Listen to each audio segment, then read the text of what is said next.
Good morning. Good morning. So grateful to see your faces here today and to know that you've given up this time to be with us. I want to begin by expressing two sentiments. First is my own sense of envy about where you are at, right? What an exciting opportunity to be a person who doesn't have to be in charge of implementing anything and can dream and imagine and envision and have some resources to do that, right? It's an exciting time in the world of congregations. I know that the narrative out there wants us to believe it's a depressing time in the world of congregations, but this is a season in which the church is reinventing itself, and you are among the leaders who God has trusted with that task. And that's an awesome thing. People will look back on us in this chapter, and they will tell the story of what we did in this season that gave birth to the new thing. And that's kind of an awesome responsibility to have. So the second thing I want to do this morning is to kind of level set our expectations about what we're doing here today. Okay, you are not going to plan anything today. You are not going to get ideas today about what your program emphasis ought to be. Today is about going deeper in how to be in a season like this, how to lead in a season when things are being reimagined and undone and readjusted. How do you reset yourself to be an effective person leading the church in a season like this? So that's what we're going to be doing today. Today's going to come at you in three parts. In this first part, we're going to be talking about liminality, which I'll explain more in a few minutes, right? But what is the season like this like? What are the characteristics of it? And what is the internal spiritual stance you need to have to lead well in a season like this one? Our second module or segment in the later part of this morning is going to focus on moving away from decision-making mode, which is how we usually run church, into discernment mode, where we are joining the Holy Spirit, the movement of Spirit in the life of the congregation to sense and follow God's leading, right? This is not our task to do. God will, if we believe what we gather ourselves around on a weekly basis, God is invested in the church and God will lead us in this season if we can retune ourselves to be attuned to that movement. And then after lunch, we're going to talk about what it means to engage emergence. Like when chaos happens, which it has in the last couple of years, they've been chaotic years, order eventually reasserts itself. And it does that in very predictable ways. So we're going to look at the predictability of how order reemerges out of the chaos and talk a little bit about your role in trying to, I used the term last night, midwife that into existence. Okay, so that's the shape of today. You've been given a workbook, and that workbook in front of you has more material than we will cover today. But I always like to bring lots of material so that I have the ability to pivot based on what's happening in the room and talk about some other things. So a group of us started last night, the pastors and the student facilitators, and so we covered some of the material in this book. We're starting today on page, I think it's 22, where this conversation picks up this morning, if you're trying to follow along in the workbook, okay? You don't actually need to have the workbook, but if you want a place to take notes, most of what's on the slides and that I'm talking about is in there, so you don't have to write everything down, okay?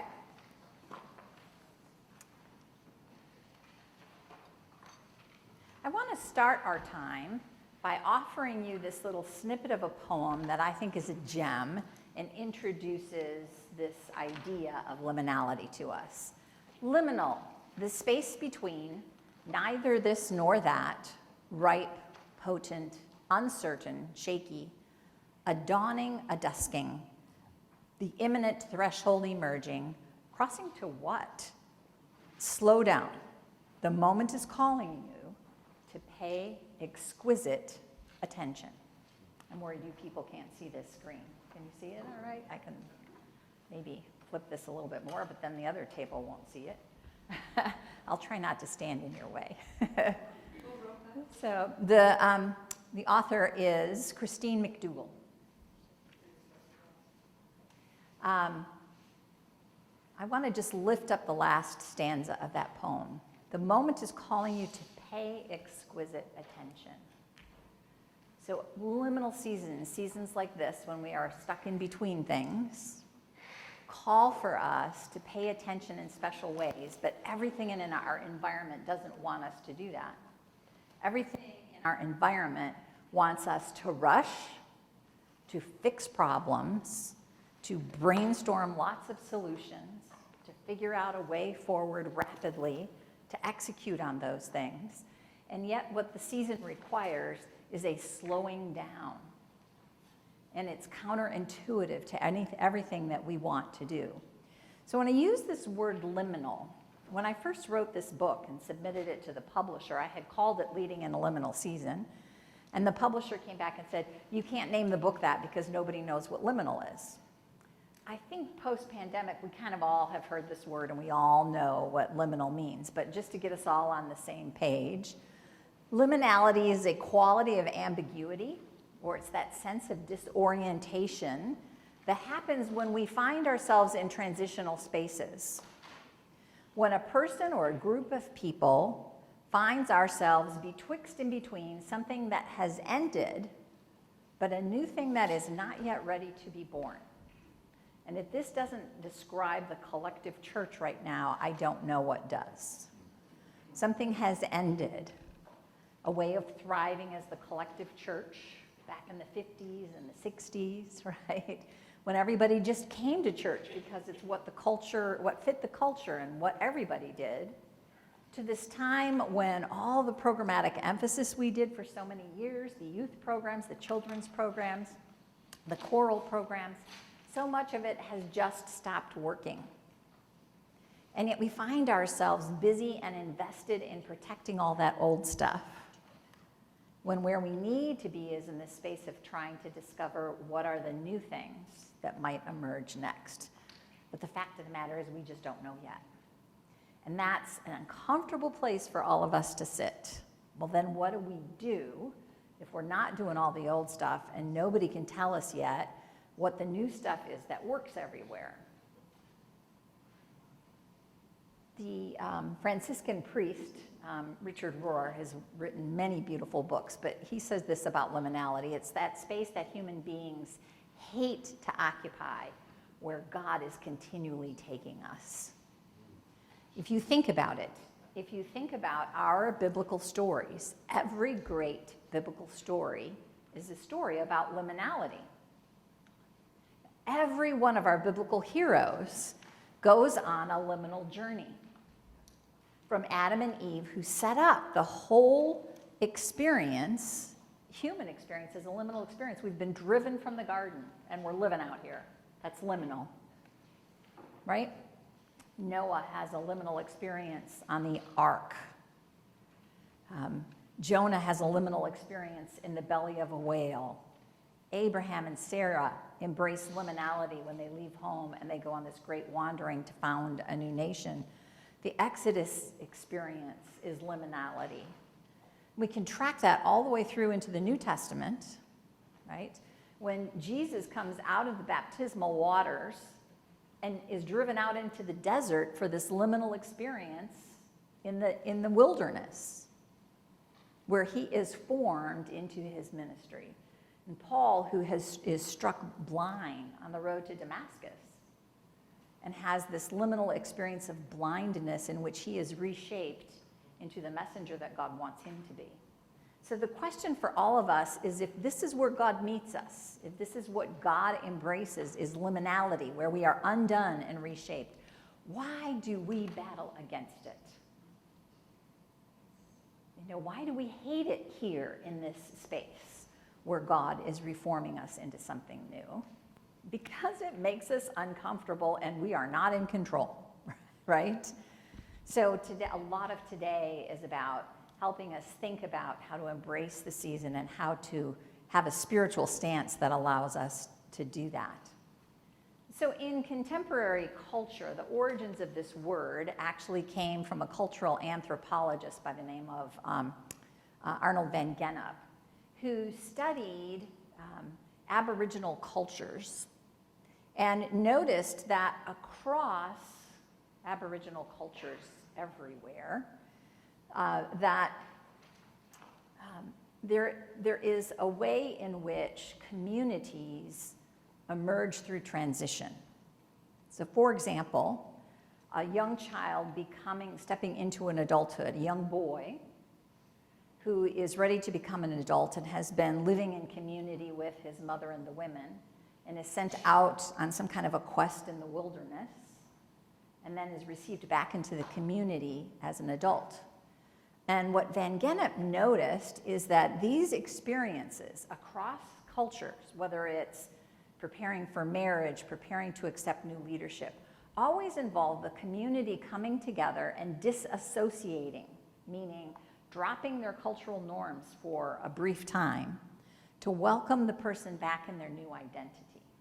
There's kind of an undoing of the community that is set aside so that the person can come back in their newly owned identity.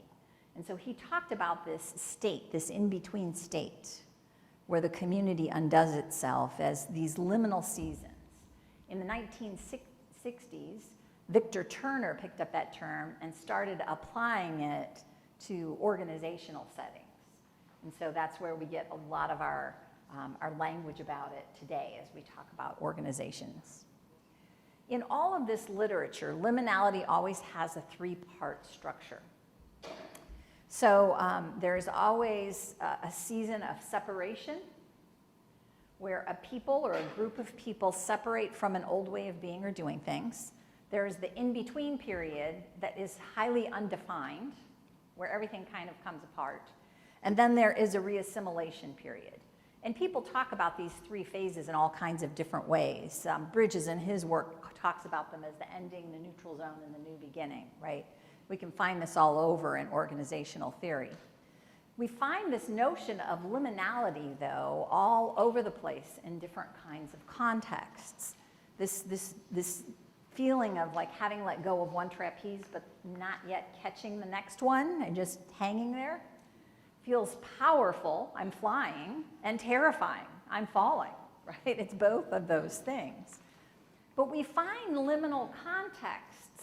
I encounter liminality just about weekly as I travel around the country, right? When I enter the airport, think about it.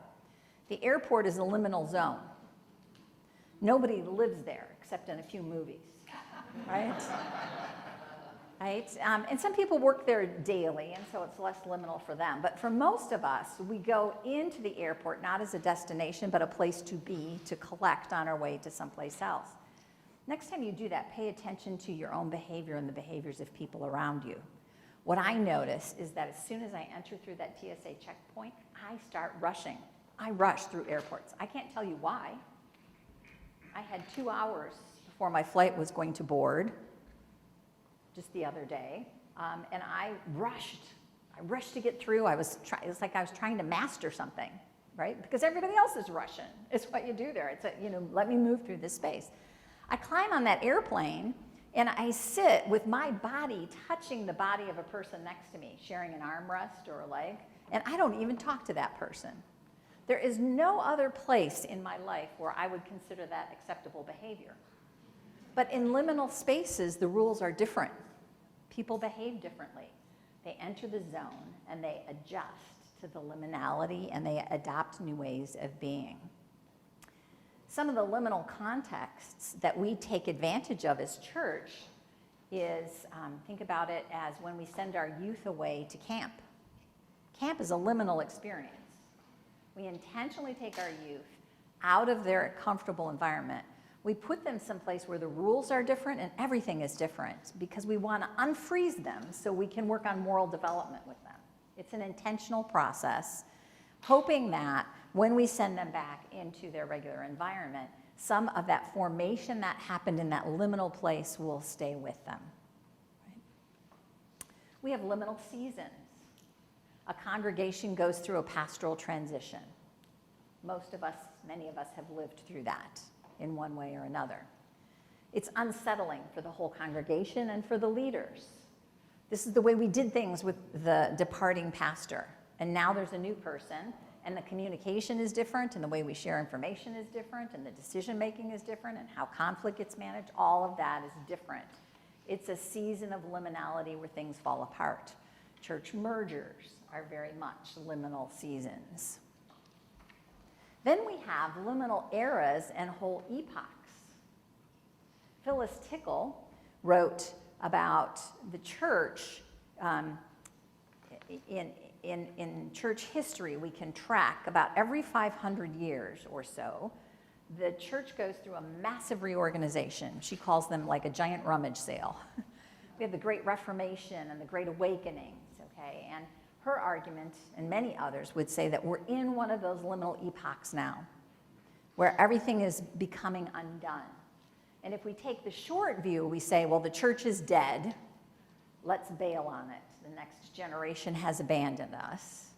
If we take the longer view, we're going to be able to look back on this time and say this was the season in which the church reinvented itself for its next chapter.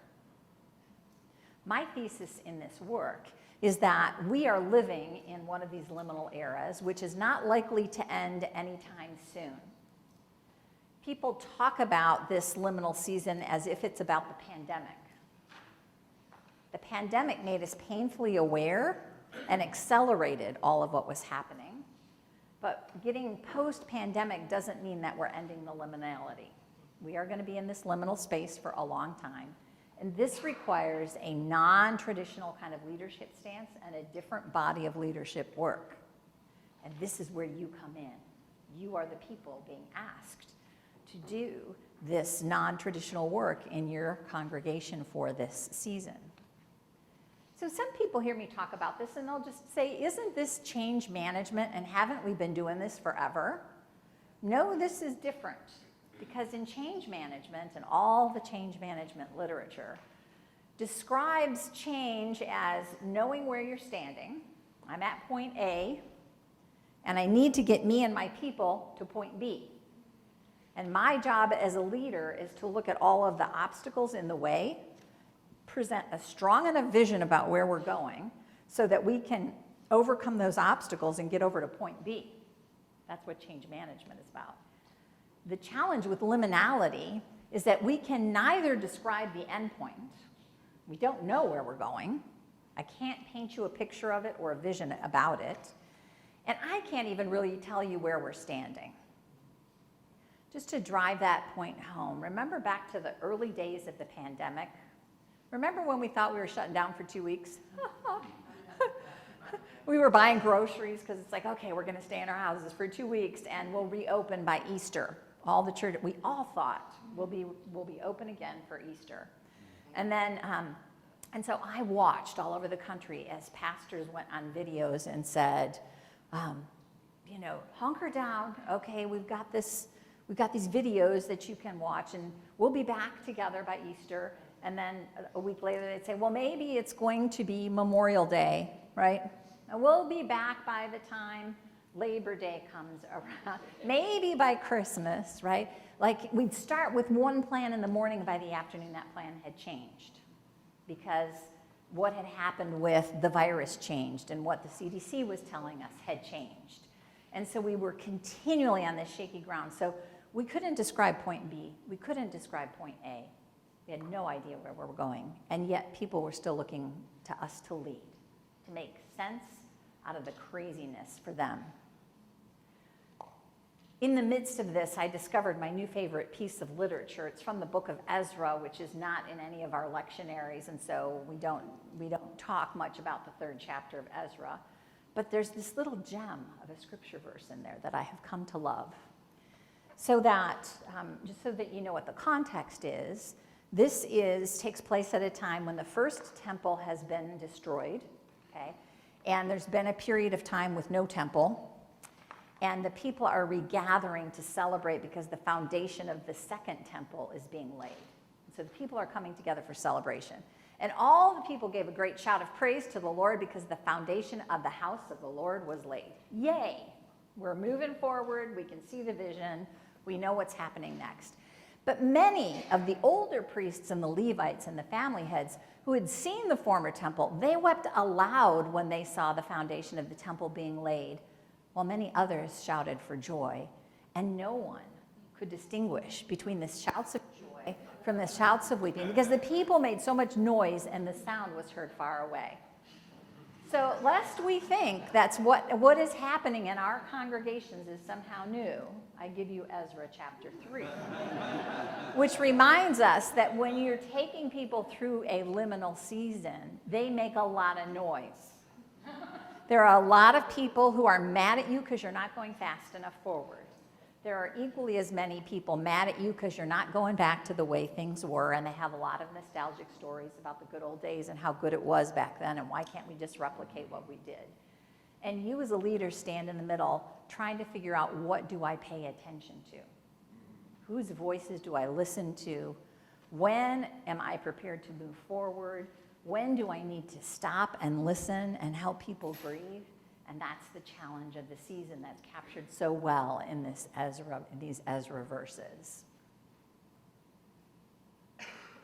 Ed Catmull, the CEO of Pixar, wrote this. I don't even know if he still is the CEO of Pixar. I think they had a transition there. But he wrote this beautiful book called Creativity. And he's a deeply contemplative person. It's a secular book, but in the way he speaks about his life is very much about grounding into an inner source. He has this to say about liminal seasons. There is a sweet spot between the known and the unknown where originality happens. And the key is to be able to linger there without panicking. Without panicking, right? So this image speaks to me of this individual leader standing in front of this thing that feels like a gaping black hole, right? And feeling like this black hole is going to suck me in, and I need to get myself and my people out of here because it's dangerous here. And yet knowing that in the season that we're in, the thing you have to do is to stand there, sometimes doing nothing, to let the old thing crumble away a little bit more, and wait for the new experience to emerge. So how do I stand there with my people without panicking and offer them a sense of hopefulness about the situation, a sense of confidence that there indeed is a future, even though I can't describe for them what the future is, and that we will be okay here together. So these seasons of liminality, if we go back to the research of Van Gennep and others, carry with them a set of opportunities and a set of threats. We're going to talk about each of these in turn for just a moment, and then you'll have some opportunity to do some table talk. So one of the great opportunities in a liminal season is this experience that Van Gennep coined the word communitas. It's not a misspelling, I didn't mean community. Communitas, which is a state of being within a group of people that happens when all of the old structures begin to crumble away. So when we let the old things begin to fall apart, there is a newness and a creativity that bursts forth from people. I had my own personal experience of this. My family and I belonged to a congregation that had one day been, kind of a flagship church, but had gone through decline, and was really on the verge of they could see 10 years down the road, if this continues, we're gonna have to close the doors on this building. This is not going in the right direction for us. And there were all kinds of strategic plans and things to turn it around, and nothing seemed to generate enough energy to make a difference. And conversations began with another new plant congregation that was renting space in the building. Conversations began about the possibility of just giving this new church the building and folding ourselves in as a merger into the new church. And the church was just stuck on this conversation because there were a lot of long-time invested people who said, absolutely not, we will not consider this, out of the question, no mergers for us, no, not doing it. They don't even send their people to the right seminaries to be trained. We can't consider this, right? And this stuckness went on for some time until finally a core group of about 15 long-timers, significant givers in the life of the congregation, together decided that they were losing the war, and they left.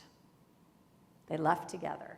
And at first there was this gnashing and wailing, gnashing of the teeth and wailing of, we're lost now. Just lost these really significant people who were holding the place together. But this remarkable thing happened. When the stuckness left, this incredible generation of energy and new ideas sprung forth that eventually resulted in this merger and giving away the building. Who would have thought you could do that? Just gave the building to this new church and invested themselves in this ongoing stream of energy that took on a whole new life and gave a next chapter to this congregation, albeit not one anybody had anticipated. But the communitas was the unfreezing. The disintegration of the old power structures, of the money structures, of everything that kept that old thing in place. When it went away, the newness sprung up within, and all kinds of imaginative things began to happen. Another great opportunity in a liminal season is it's a perfect time for us to rediscover things about our core identity and purpose. Liminal seasons are a great time to step back and say, who are we? Who do we serve? What do we stand for? And what is God calling us to do or become now?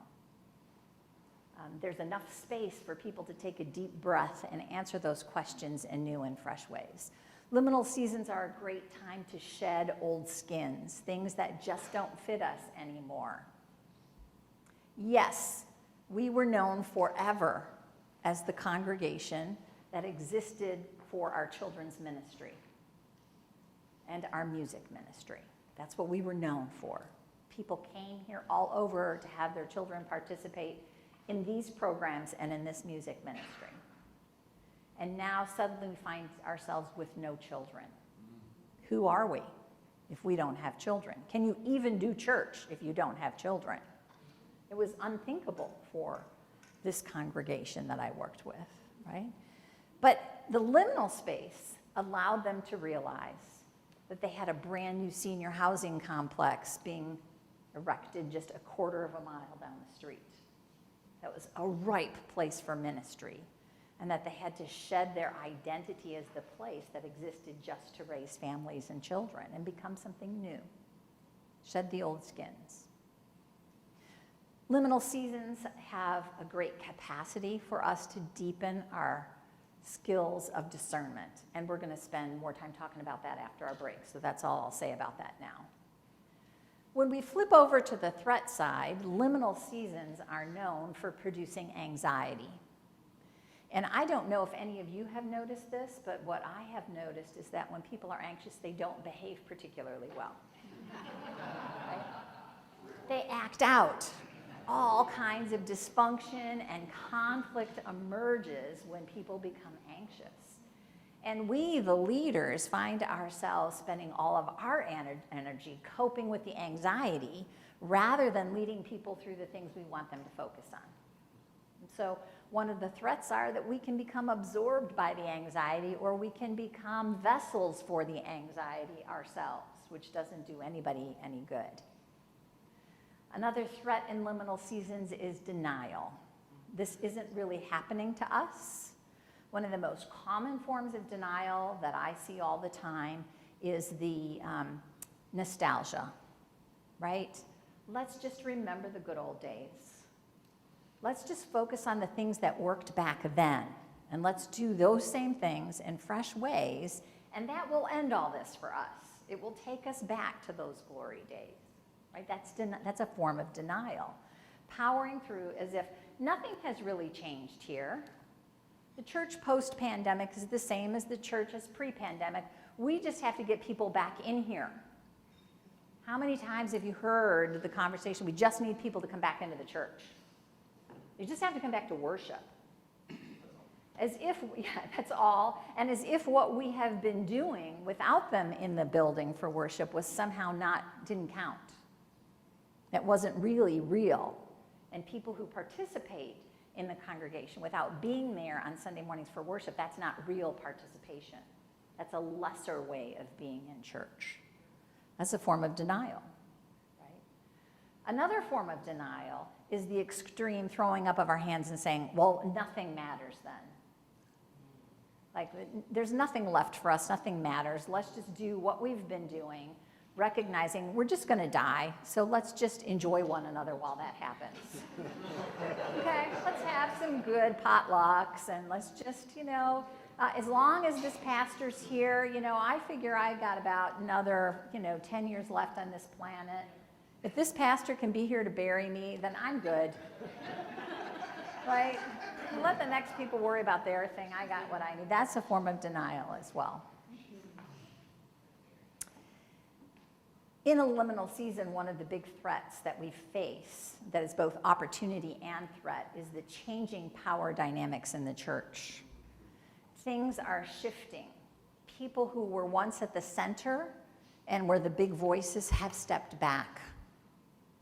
New people have emerged. I've heard a lot of conversations about this post-pandemic. There's new voices at the table. And that's a wonderful thing, but a lot of people are mistrustful of the new voices. Do they know enough about who we are and where we've come from to lead this place well, or do we need to curtail them because they're taken off of too many crazy, wild new ideas? That changing power dynamic is unsettling for us. And along with that is this important dynamic that Van Gennep in his work noted back in all these different cultures that he studied. It's the emergence of a character that he coined the term trickster to identify.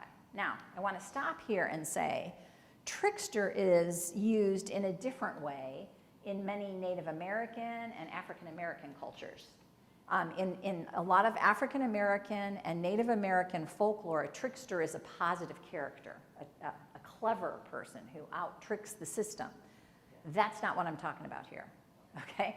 The way Van Gennep used the term is that the trickster is a dangerous figure who appears not to be. So a trickster is a person who emerges usually was kind of living around the outer edges of the organization. And when the unfreezing and the chaos emerges, the trickster steps into the center and sucks up all the air. And they're able to do that because the trickster usually has a good idea or something that sounds like it will be a good idea. And they think enough outside the box, and they're anti-system enough that people decide to give them a chance. But the problem is that tricksters don't function well in community. And their objective is never to strengthen the community. It is only to fuel their own power base, right? And so the trickster takes the organization way off course, and by the time people realize this person is dangerous to us, all the energy of the organization has to go into trying to get rid of this character who has hijacked the place. Many congregations have stories about such characters who came in for a season and just really disrupted things and took our eye off the mission and what we were about for a season. Comparisons can be made within our political systems, but I won't go any further than that. Okay, I want you to have some conversation at your tables right now about some of the ideas that we've been talking about. Okay, specifically, this is how I'd like you to structure your conversation. We can think about pandemic and the racial justice reckoning that has happened in our country and the political polarization that is ongoing as all factors that have brought us into this liminal space that we're in. I want you to talk about your context. What else is there in your context that's specific to where your congregation is that adds to the experience of liminality, right? What was possible before that's no longer possible now or must be pursued in a different way now? What have you had to stop doing because it's not, you've had to shed this or you're in the process of shedding it? And what new opportunities and emerging threats are you seeing around you right now? Does everybody understand what I'm asking you to focus on? Okay.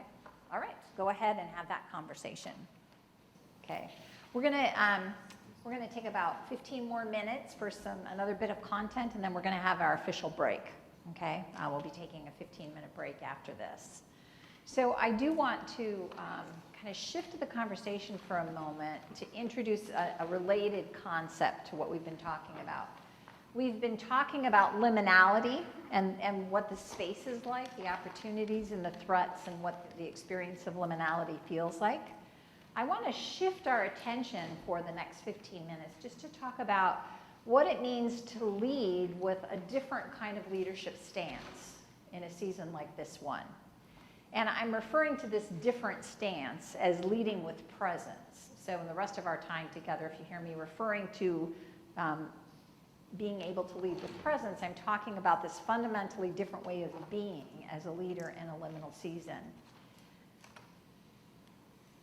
Most of us, in our experience of leadership, or in how we've been taught about leadership in the past, have grown up with a traditional way of thinking about what a good leader is. Now, the chart that you see on your page is the work of Ronald Heifetz and his work on adaptive leadership. Okay? And what Heifetz says, traditionally in leadership, we have been taught, oh, I'm sorry, I flipped ahead. Page 29, thank you. Thank you. I'm seeing people going, where is she? Thank you, Bill. So what Heifetz says that traditionally, we have learned to value and reward leaders who do three things for us. They provide direction for us, they provide protection for us, and they establish order. And when we find people who do these things well, we put them in positions of leadership, or we promote them to higher levels of leadership. The challenge is, when we do these things in a liminal season, we promote hanging on to the old. Okay? So providing direction, telling people where we are and where we're going, protecting them from the external threats, and reestablishing the order and the social norms is all stuff we do to reinforce the old status quo, right? So if we want to be about the business of unfreezing things so we can discover a new thing, we've got to change the primary things that we do in a leadership capacity. I want to talk to you a little bit about the internal spiritual stance of a leader who's trying to provide direction and protection and order. Those things come out of a fundamental spiritual stance of embracing knowing, embracing advocacy, and embracing striving as my way of being. Okay? When we think about this, a good leader is someone who knows a lot about the environment and has a lot of answers to things. A good leader is someone who can say, this is the way through this quagmire, I've got the answer, and then they advocate for that pathway and they're persistent about it. Okay? They hang on to that in spite of all the chaos happening around them. We're going this way, this is the right way, this is the right thing to do. And a good leader, traditionally, is one who strives. We can plow through this. I won't quit until we get there. That unending persistence. I want to make the argument today that we need a different spiritual stance for this season. We need to move from knowing to unknowing. We need to move from advocacy to attending. And we need to move from striving to surrender. So let's unpack what I mean by these. I need to do a better job of getting you on the right page here. Hold on. I'm flipping through stuff. Thank you. 32.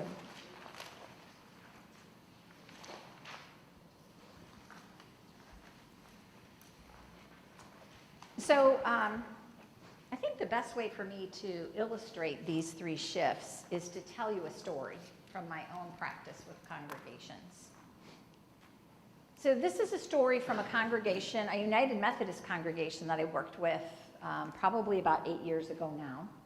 And I was working with them on a strategic plan And they had signed a contract to work with me as a consultant with them for a whole year. And we had, I was working with a leadership group that was guiding the study that we were doing, and we had just spent 4 months doing self-study. We'd done surveys in the congregation, we had done demographic studies, we had done listening circles and sessions inside the congregation. We had interviewed community leaders. We had attended congregations around us to find out what they were doing on Sunday mornings. And this study group had synthesized all this information, and they were going to teach it to a larger leadership body. Now, this was a very large church, so the larger leadership body we gathered was 85 people. Okay? And so we were coming together on a Friday night and all day Saturday to digest this information, and the goal was that by the end of our time on Saturday, we were going to claim the new strategic direction of the congregation. Now, I have led this particular retreat more times than I can count.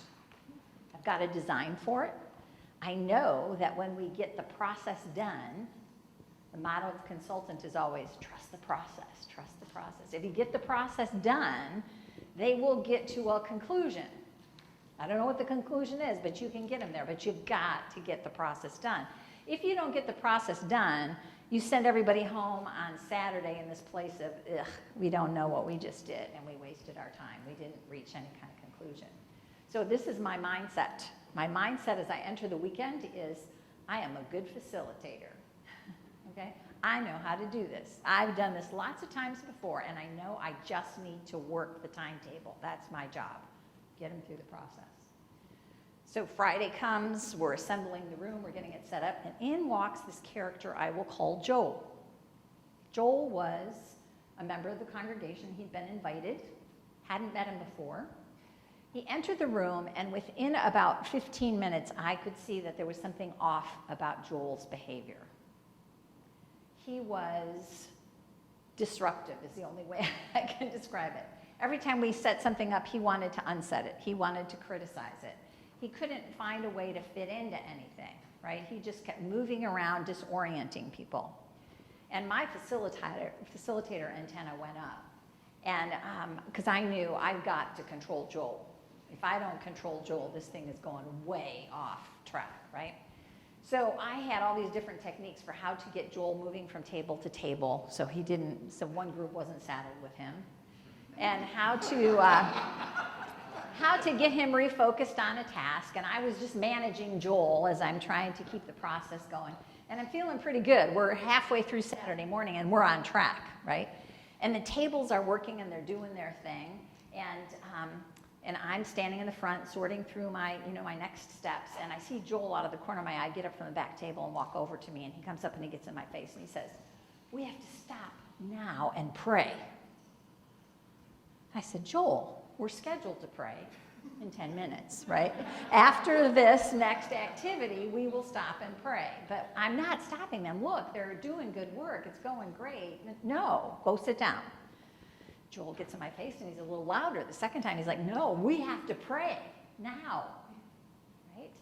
And so I kind of elevated myself and it's like, "No, we're not praying now." And so this is going on and people are starting to notice and I'm looking like an idiot up here, right? Telling this guy we can't pray.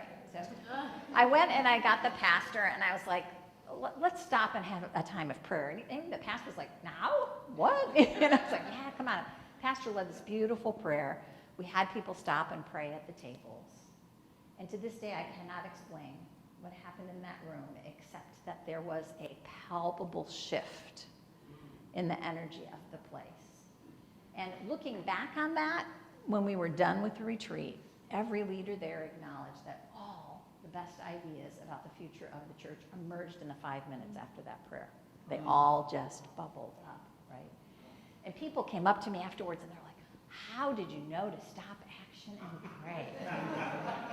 And I had to say, I didn't, but Joel did, right?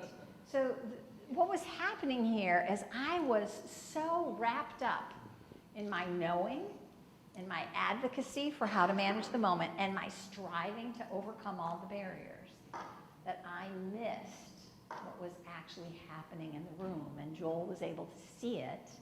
And to this day, I have to thank him for just arguing me out of my own persistence, of my own spiritual stance, right? So the shifts that we're talking about is getting out of your head, away from this, these are Richard Rohr's terms, which come from Thomas Merton. Getting away from my false self, which is my ego self.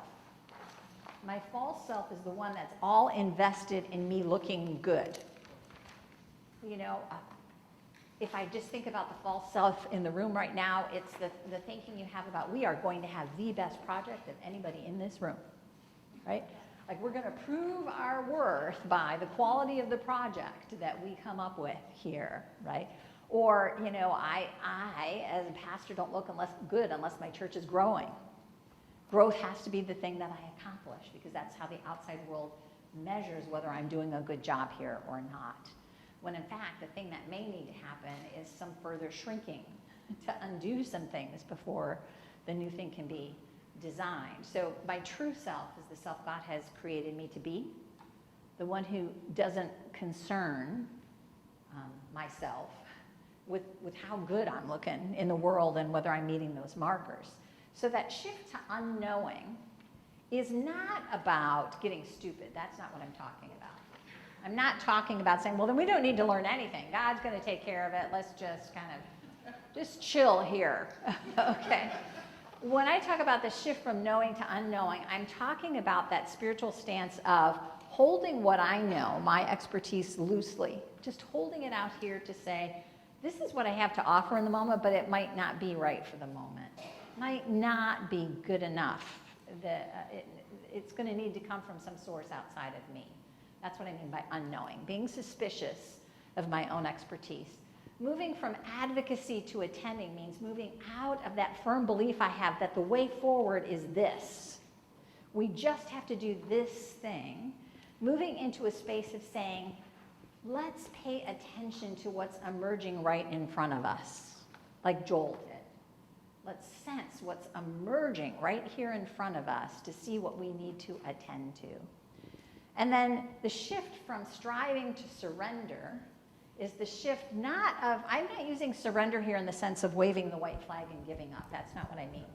It's not laying back and going, nothing I can do here, so I'll just wait until the Holy Spirit shows up. That's not what I'm talking about.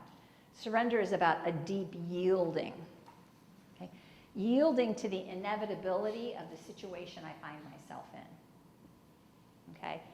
Yes, we lost 30% of our worship attendance during the pandemic, and it isn't back. Striving is trying to figure out how to get those people back. Let's go find them. Let's get them back in here. Surrender is recognizing this is a new chapter. We have to, again, attend to what's presenting itself to us in this new chapter and not trying to overcome the obstacles to reimagine a past.